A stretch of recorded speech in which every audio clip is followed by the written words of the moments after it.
Hello friend, এই দেখো আমাদের কাজল হাতে কাজল বানানো হচ্ছে। আমি বাড়িতে এখনও কাজল বানিয়েই পড়ি। আমাদের ঘরে একটা ছোট্ট মেহমান আসছে, পুচকু।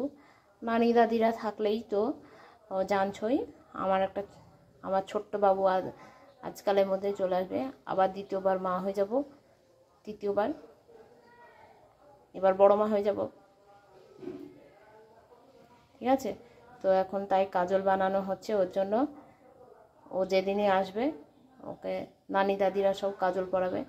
তো তোমাদের ওখানে কীরকম টেকনিকে কাজল বানায় বলো? কাজল নাম পরালে ভাল লাগে না, ঠিক আছে?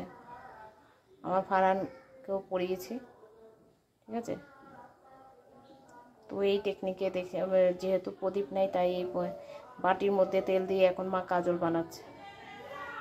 আমার ভিডিওটা ভালো লাগলে লাইক করে দিও, শেয়ার করে দিও, আর তোমরা দোয়া করো ছোটো বোনের বাচ্চাটা যেন ভালোভাবে হয়ে যায়, ওর মা বাচ্চা দুজনেই যেন সুস্থ থাকে। ওকে,